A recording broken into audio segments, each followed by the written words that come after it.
Hello बच्चों, स्वागत है आपका अपने YouTube channel AK education centre में।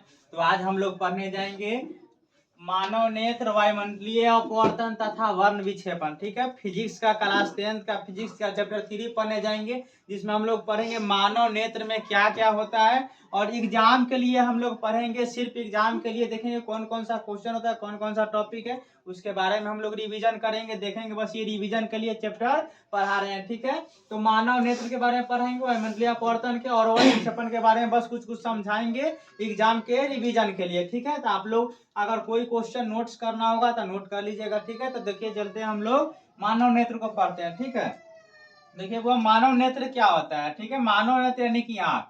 तो मानव नेत्र क्या होता है, तो प्राकृतिक पदार्थ एक ऐसा वस्तु, ठीक है, प्राकृतिक पदार्थ एक ऐसा वस्तु है, फिर प्रकृति का दिया हुआ एक ऐसा वस्तु जो हम लोगों को कोई भी वस्तु देखने में हमारी मदद करता है। ठीक है, या फिर किसी भी वस्तु में देखने में हमारी मदद करता है। अगर नेत्र ना रहे तो हम किसी भी वस्तु को देख पाएंगे, नहीं देख पाएंगे। तो ये जो सुनहरा दुनिया हमारे आसपास के जो अद्भुत दुनिया, उसको देखने में हमारी मदद करता है, उसी को हम नेत्र कहते हैं। ठीक है, और नेत्र में कौन कौन सा भाग होता है, क्या क्या होता है, इसको हम जानेंगे। और नेत्र में दृष्टि दोष भी होता है, दोष उत्पन्न हो जाता है। बहुत लोग होता है कि चश्मा लगाए हुए थे, क्यों चश्मा लगाए हुए थे, उसको आज हम लोग पढ़ेंगे कि क्या क्या होता है। ठीक है, तो सबसे पहले पढ़ेंगे नेत्र में क्या होता है। तो नेत्र में सबसे ऊपर वाला भाग होता है श्वेत पटल कहलाता है। ठीक है, क्या कहलाता है, श्वेत पटल कहलाता है। मानव नेत्र का सबसे ऊपरी भाग जो श्वेत कलर का होता है, ठीक है, सफेद कलर का होता है, उसको हम क्या कहते हैं, श्वेत पटल कहते हैं। और ये मोटा अपारदर्शी चमड़े का बना होता है। किसका बना होता है, मोटा अपारदर्शी चमड़े का। ठीक है, ये सफेद होता है। ठीक है, इसके आर पर नहीं दिख सकते, अपारदर्शी चमड़े का बना होता है। ठीक है, वही देखिए, इसके बाद यही श्वेत पटल आगे आकर उठा हुआ भाग में बदल जाता है। ठीक है, उठा हुआ भाग में बदल जाता है, इसको हम क्या कहते हैं, कॉर्निया कहते हैं। श्वेत पटल का उभरा हुआ भाग क्या कहलाता है, कॉर्निया कहलाता है। ठीक है, देखिए इस तरीका से मानव नेत्र का संरचना होता है। तो ऊपर वाला भाग श्वेत पटल है। ठीक है, श्वेत पटल है।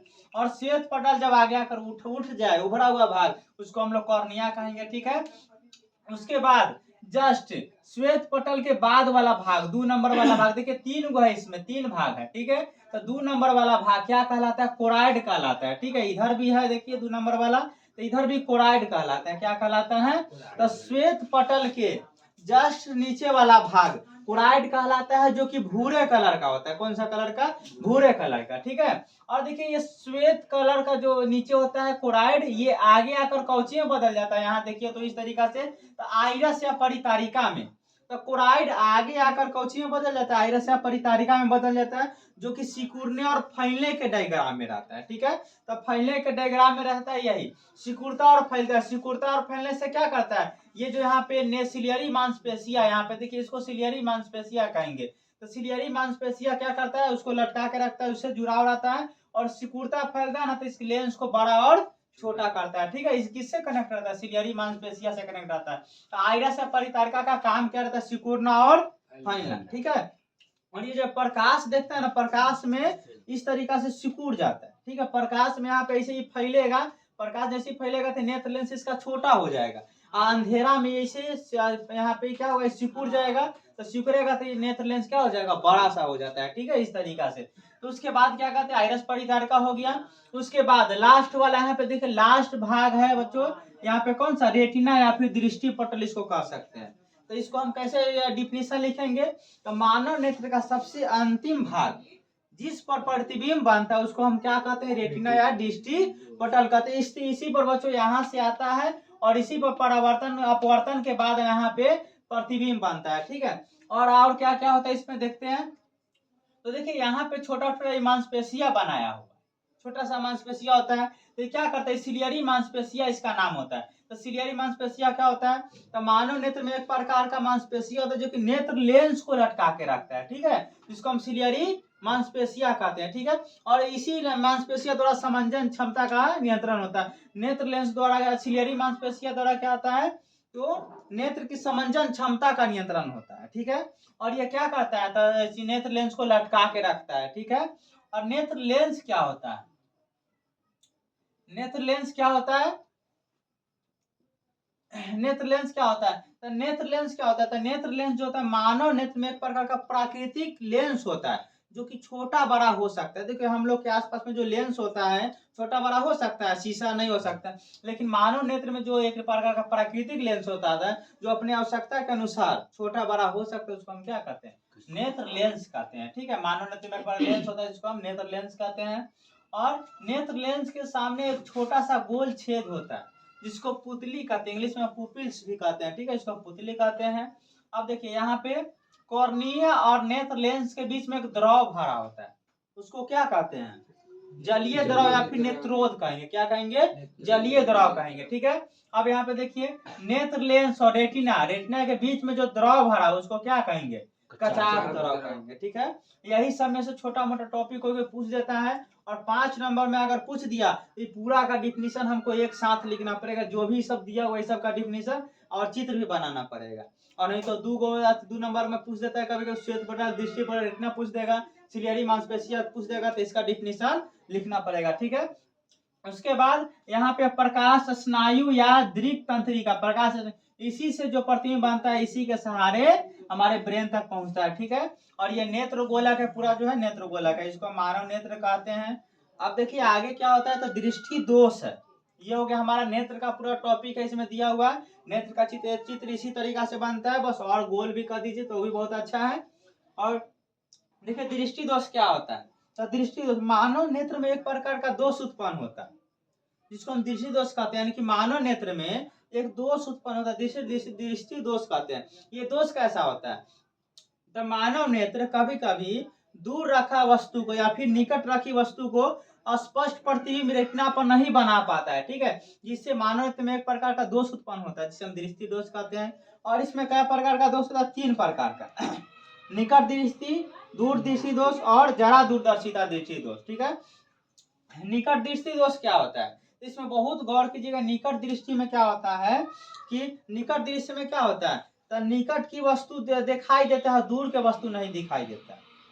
निकट दृश्य में लगा है कि निकट का नहीं दिखाई देता, लेकिन ये उल्टा हो जाता है, निकट का ही दिखाई दे रहा है, दूर का दिखाई नहीं दे रहा है, उसे निकट दृष्टि दोष कहते हैं। ठीक है, और दूर दृष्टि दोष में क्या होता है, तो इस दृष्टि दोष में दूर का वस्तु दिखाई देता है और निकट का वस्तु दिखाई नहीं देता है। ठीक है, निकट का दिखाई देगा तो निकट दृष्टि दोष है, दूर का जब दिखाई देगा तो दूर दृष्टि दोष है, दूर वाला में निकट नहीं दिखेगा और निकट वाला में दूर नहीं दिखता, इस तरीका से।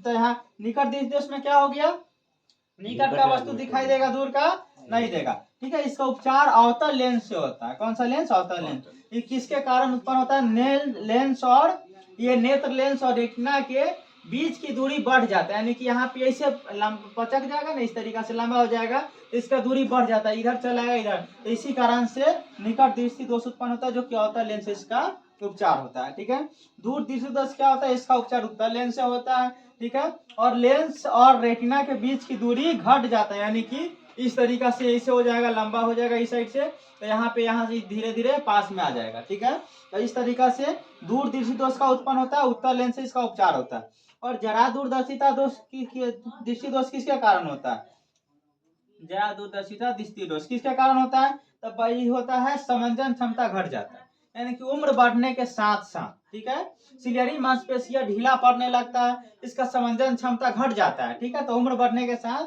ये बीमारी उत्पन्न होता है लेंस में। ठीक है, जिसका उपचार जो होता है बाइफोकल लेंस से किया जाता है। ठीक है, कौन सा लेंस, बाइफोकल लेंस से किया जाता है, जरा दूरदर्शिता दृष्टि दोष। अब उसके बाद हम लोग देखते हैं वायुमंडलीय अपवर्तन और वर्ण विक्षेपण क्या होता है। ठीक है, वायुमंडलीय अपवर्तन क्या होता है, तो देखिए सबसे पहले वायुमंडलीय अपवर्तन हम जानेंगे कि क्या होता है, तो जब वायुमंडल में प्रकाश की किरण पहुंचता है, ठीक है, तो विचलित होने लगता है, इधर उधर विचलित हो जाता है, और इसी के कारण प्रकाश वायुमंडलीय अपवर्तन होते रहता है, हमारा वायुमंडल में अपवर्तन होते रहता है प्रकाश का, जिसको हम वायुमंडलीय अपवर्तन कहते हैं। इसका हमारा दैनिक जीवन में प्रभाव क्या क्या देख सकते हैं, तो सबसे पहले देख सकते हैं कि तारा का टिमटिमाना, तारा टिमटिमाता है क्योंकि जब तारा बहुत दूर होता है उससे आने वाला जब प्रकाश होता है, ठीक है, तो वायुमंडलीय अपवर्तन के कारण उसका प्रकाश थोड़ा सा विचलित हो जाता है। ठीक है, जिसके कारण क्या होता है, हमको तारा टिमटिमाता हुआ दिखाई देता है। तो ये क्वेश्चन में पूछ सकता है कि तारा हमें टिमटिमाता हुआ क्यों दिखाई देता है, तो तारा से आने वाली प्रकाश, तारा क्योंकि हमारे से हमसे इतना दूर है, मिलियंस दूर है, ठीक है, मिलियंस किलोमीटर दूर है, जिससे आने वाली प्रकाश हमारे वायुमंडल में जब प्रवेश करता है तो गर्म वायु और ठंडा वायु के कारण उसका प्रकाश जो होता है विचलित होने लगता है, और प्रकाश वायुमंडलीय अपवर्तन के कारण वो हमें क्या होता है, टिमटिमाता हुआ दिखाई देता है। ठीक है, अब इसी में एक टॉपिक है परिकिरणन।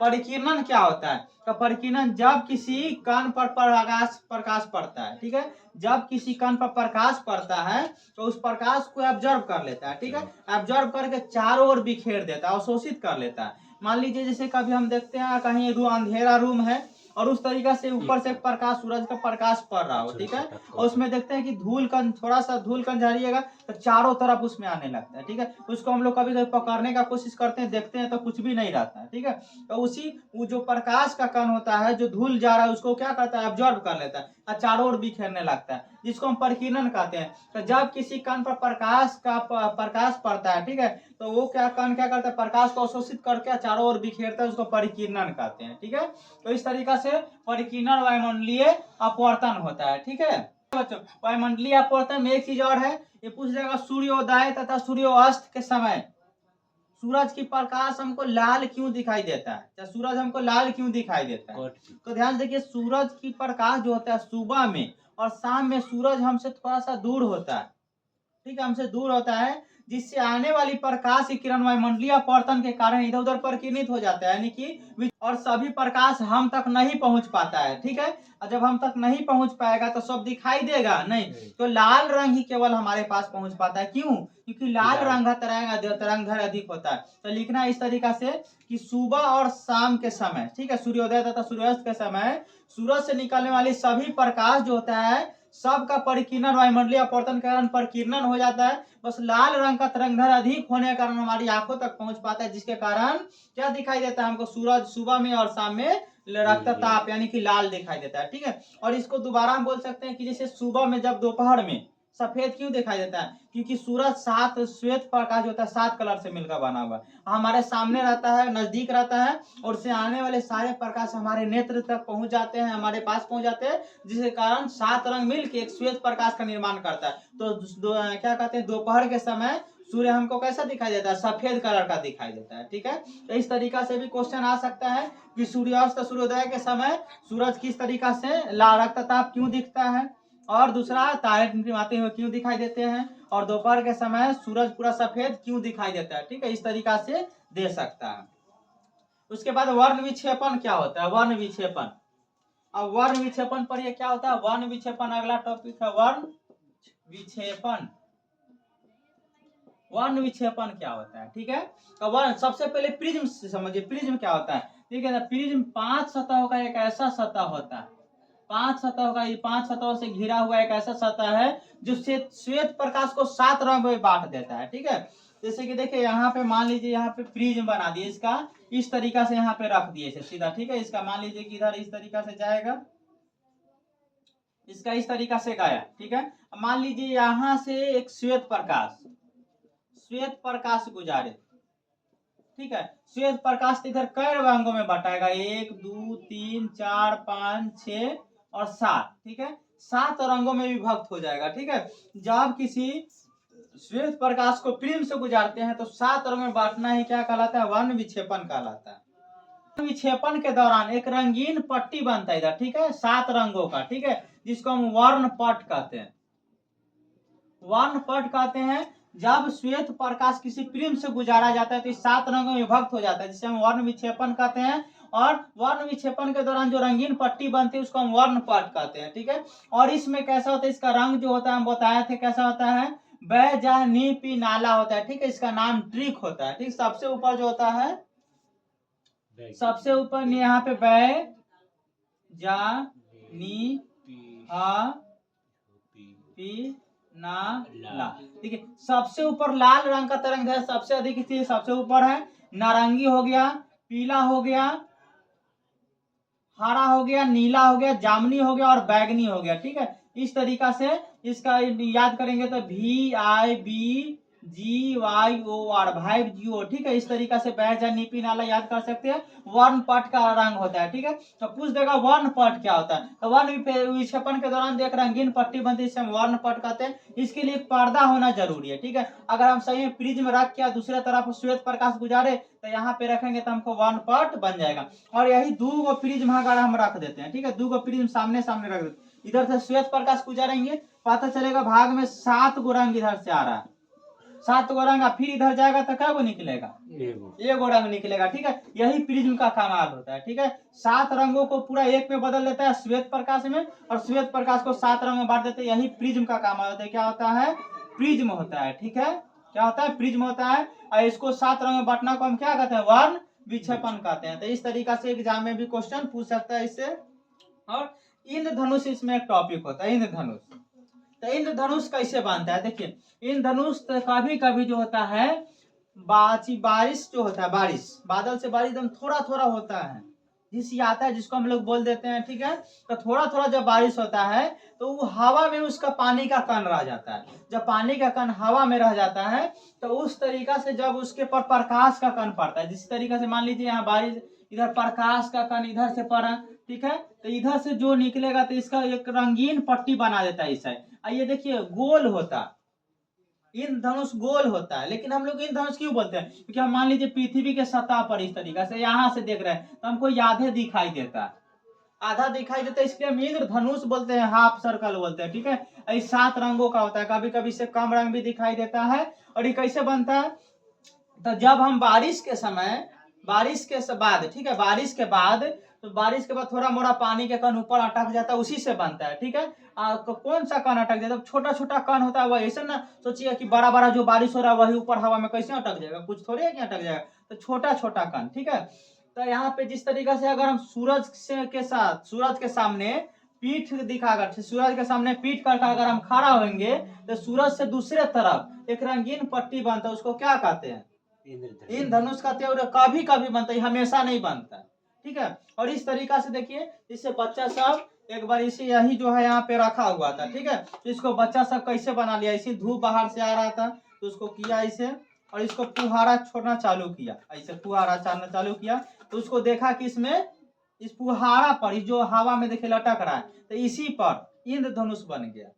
तो सब बच्चा सब खुश हो गया। उस समय हम भी देखे कि तो इस फूल यानी फुलझड़ी से, यानी कि फुहारा से इंद्रधनुष बन जा रहा है। ठीक है, तो इस तरीका से इंद्रधनुष बनता है। ऐसा ना कि बारिश के बड़ा सा बूंद ऊपर अटक जाएगा उसी से बन जाएगा। ठीक है, उससे नहीं, छोटा छोटा फुहारा जैसा जो लास्ट में होता है, जिससे आता है, हम लोग बारिश के बाद भी निकलते हैं तो छोटा छोटा दिखाई देता है, उसी से क्या बन जाता है, इंद्रधनुष का निर्माण हो जाता है। ठीक है, ये गोल होता है लेकिन हम लोग को हाफ सर्किल में दिखाई देता है। इंद्रधनुष में क्या 7 गो कलर होता है, यही 7 गो, क्योंकि यहाँ भी श्वेत प्रकाश कौन कई भाग में बट गया, 7 भागों में बट गया। ठीक है, तो इसी के लिए सबसे लाल रंग का रंग सबसे अधिक, बैगनी का सबसे कम, इसलिए नीचे हो जाता है। ठीक है, और इसमें और क्वेश्चन पूछ जाता है, आकाश नीला क्यों दिखता है, पूछ देगा। हम कहेंगे कि सूरज से चलने वाले जो श्वेत प्रकाश होती है उसमें सबसे अधिक विचलन प्रकीर्णन आगे किसी का होता है तो नीला कलर का ही होता है। ठीक है, इसी कारण हमको आकाश क्या दिखाई देता है, नीला दिखाई देता है। ठीक है, तो उस तरीका से हमको ये भी बोल सकते हैं, दी वाला क्वेश्चन को अगर पूछ देगा तब कि आकाश नीला क्यों दिखाई देता है। ठीक है, और अंतरिक्ष यात्री को आकाश काला क्यों दिखाई देता है, तो अंतरिक्ष में वहां पे कोई वायुमंडल नहीं है, जिस कारण प्रकाश को चलने के लिए कोई भी माध्यम चाहिए। ठीक है, तो वहां पे जैसे कोई वायुमंडल है या नहीं, प्रकीर्णन होता ही नहीं है, तो जिसके कारण वहां पे अंतरिक्ष यात्री को चारों तरफ आकाश क्या दिखाई देता है, काला दिखाई देता है। और हमारे धरती पर वायुमंडल है, तो इसी प्रकाश का कण प्रवेश करता है तो हवा का वायुमंडल का एक एक कण उसको ऑब्जर्व करके चारों ओर बिखेर देता है, जो कि नीला कलर का सबसे ज्यादा बिखेरता है। तो हमारे आकाश में नीला कलर को देखते हैं हम लोग, चारों तरफ दिखाई पड़ता है। ठीक है, तो बच्चों उसको देख लीजिएगा, लेकिन नॉर्मल टॉपिक छोटा मोटा हम रिवीजन करवा दिए बस एग्जाम के लिए। आज के लिए इतना ही रहने देते हैं, धन्यवाद, जय हिंद।